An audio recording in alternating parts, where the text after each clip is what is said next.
How you guys doing?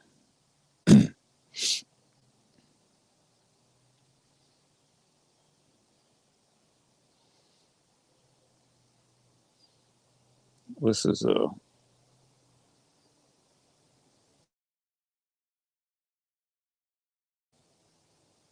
a continuation of a stream from Wednesday. At least I think that's when it was.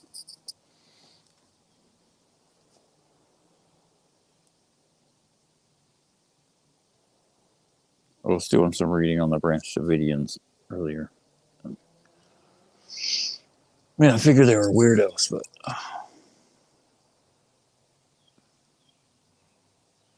I don't want to do any more research to find out how true any of the weird stuff on Wikipedia is.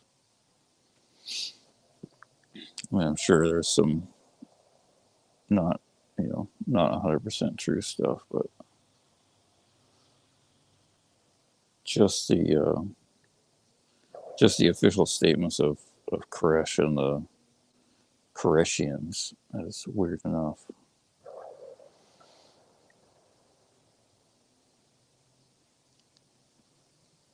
Well, I was trying to read trying to finish the Torah portion today, and I was trying to focus. I got through one page and then another, and slowly starting to get somewhere. And then this thing kept sticking in my mind, like, what day was it in 1993? What day was it? Not according to Goyim, because I'm not sure what day of the week it was. Oh yeah, it was Monday. Monday, April 19th, 1993. But I was wondering what day in creation it was. I just couldn't get out of my head, so I had to stop what I was doing. I left off on, what was it? I stopped reading Leviticus chapter 13, verse 23. I just couldn't focus anymore, so I had to go look up the date in the Hebrew calendar, and it took me like 4 tries on 2 different websites or 3 different websites to figure it out. It was on the Hebrew calendar. Guess what? The exact same day that it was this year, which is not a coincidence. There are no coincidences whatsoever. It was the 28th of Nissan, 5783. And it was the 28th of Nissan in the year 57. No, that can't be right. 5783 is this year. I think it's 5753. See, I can't get anything very right most of the time. It seems like I make too many mistakes. 5753. Anyway, it's the same day. This year, the 30th anniversary of Waco was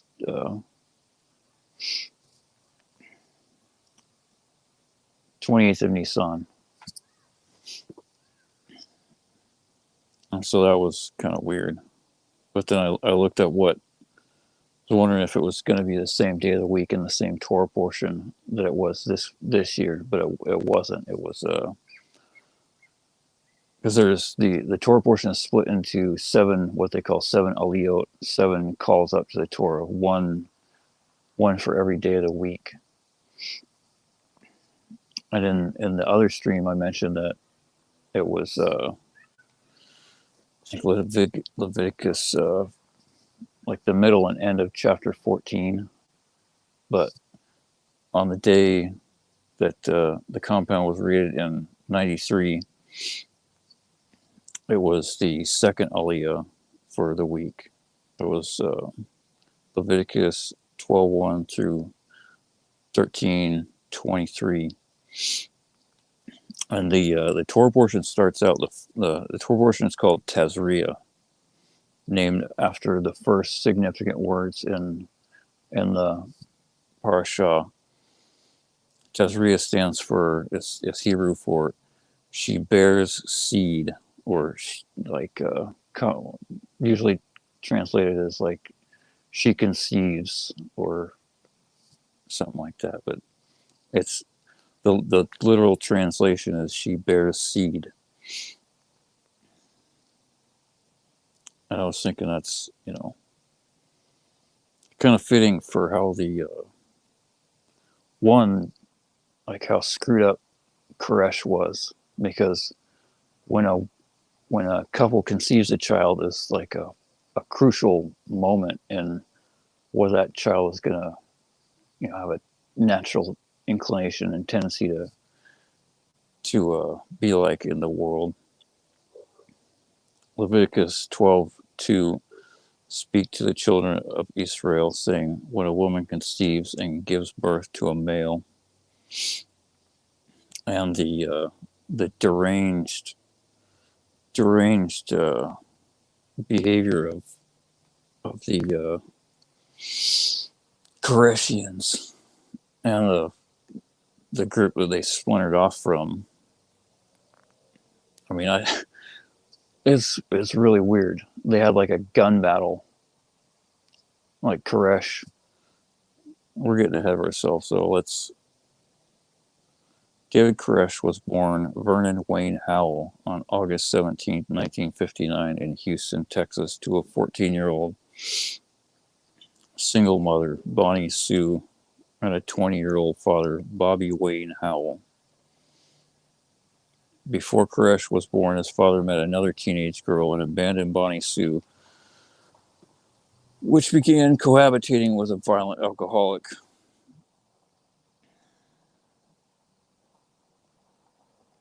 So, the apple doesn't fall far from the tree. But Koresh had a certain something extra that his dad didn't have. When Koresh was 19, he got a 15-year-old girl pregnant. He claimed to be a born-again Christian and joined his mom's church. It says, claims he opened the Bible, or found the Bible open to Isaiah 34:16, stating none should want for her mate. Convinced it was a sign from God, Koresh approached the pastor and told him that God wanted him to have his 12-year-old daughter as a wife. Then in 81, when he was 22, he was expelled because Koresh wouldn't take no for an answer when the pastor told him to, threw him out, basically. He was officially expelled from the congregation. In 81, when he was 22, Koresh moved to Waco, Texas, where he joined the Branch Davidians, a splinter group of Davidian Seventh-day Adventist Church. Benjamin Roden, who died in 1978, had originated the Branch group in 1955 with new teachings that were not connected with the original Davidians. Koresh played guitar and sang in church services at the Mount Carmel Center, the sect's headquarters outside Waco.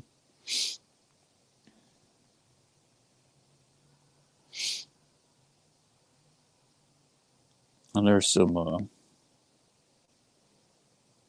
very disgusting background and foreground information on the Wikipedia links in the description, and everything I'm talking about, basically all the date evidence and the Wikipedia links and the FBI rundown of what happened over the course of the standoff is in the description of the stream. Howell's arrival at Mount Carmel in 1981 was well received by nearly everyone at the Davidian commune. He had engaged in in an affair with Lois Roden while he was in his early 20s, and she was in her late 60s. I mean, that right there should be a clue that something's not right, because she was still married, for one.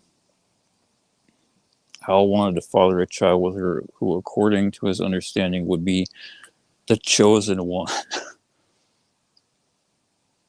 When she died, George Roden inherited the possessions of the prophet and leader of the sect, and a power struggle ensued between Roden and Howell, who soon gained the loyalty of the majority of the Davidians. In 1984, Howell and his followers, aka David Koresh and his followers, left Mount Carmel, and Roden accused Koresh of starting a fire that consumed a $500,000 administration building and press. And then after this, like a bunch of the Davidians went back and they had a shootout over like some who was going to be in charge, or just insane, absolutely insane behavior.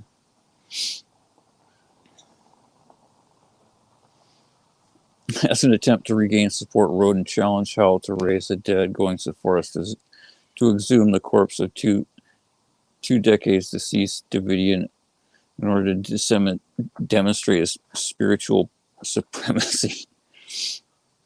Oh man. You know, for anyone not aware, the appearance of raising the dead anyway is nothing that should give anyone any reason to think that they're have any connection to God, because the powers of impurity are almost as powerful as the powers of holiness. And anyone that is believes in the New Testament or Yeshu is definitely not drawing anything from powers of holiness whatsoever.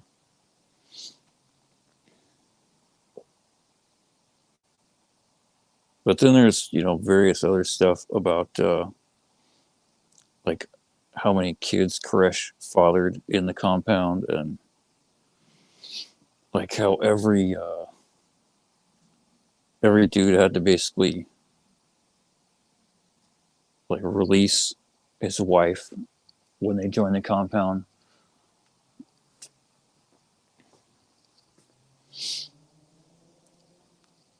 And the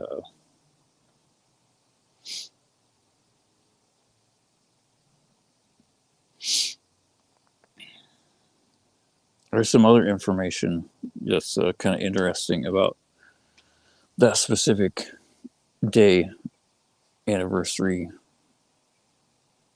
in 1993.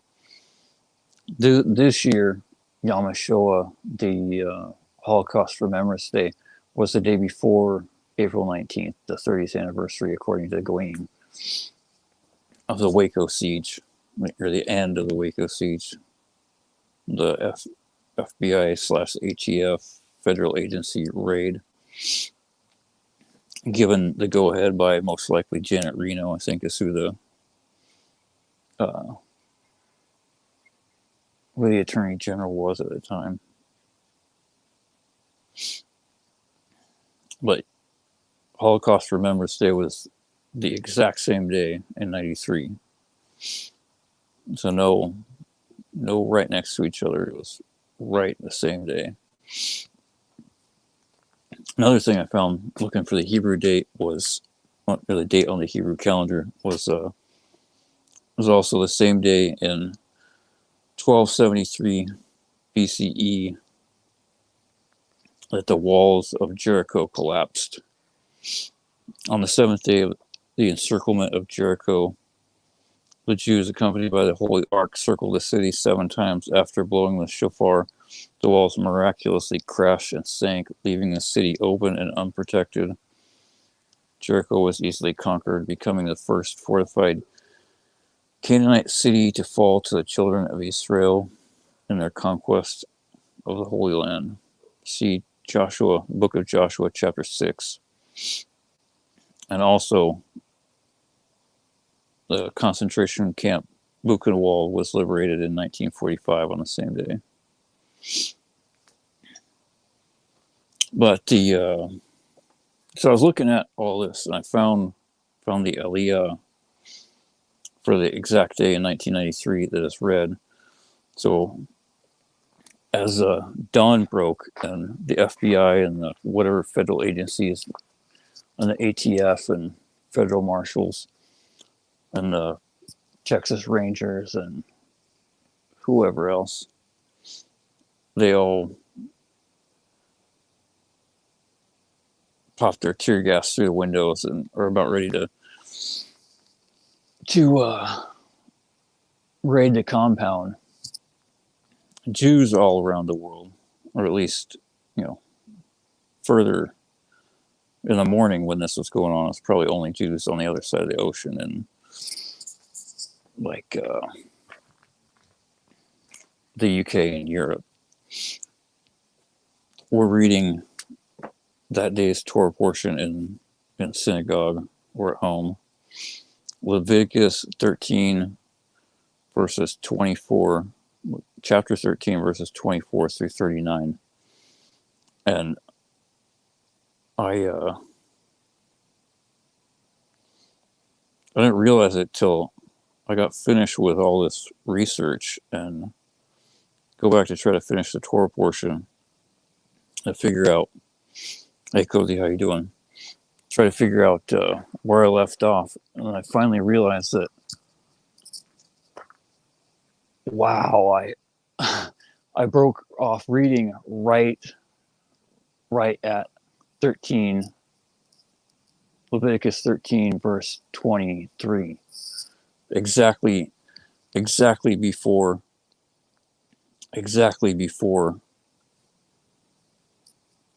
the days Aliyah for 428 Nissan 5753 / April 18th, 1993, according to the Goyim. Or April 19th, sorry. And I was like, wow, it just keeps getting crazier.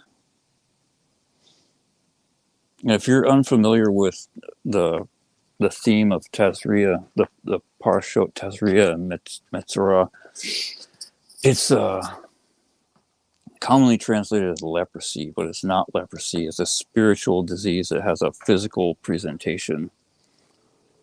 God punishes people for their sins, and Tzara'at is not a disease in the world anymore, but there are certainly plenty of afflictions that.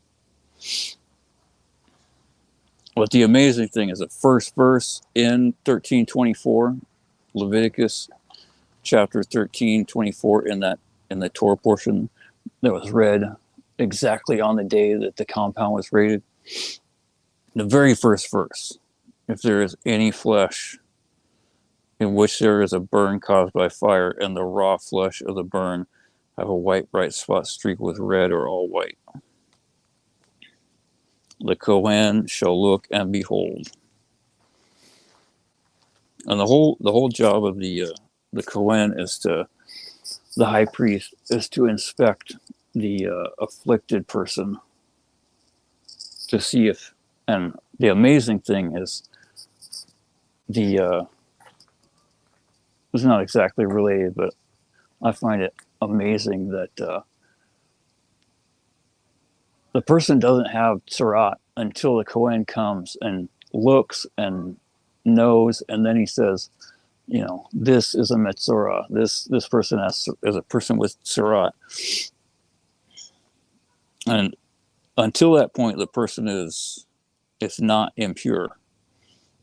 Well, as soon as that pronunciation is made, then they're impure.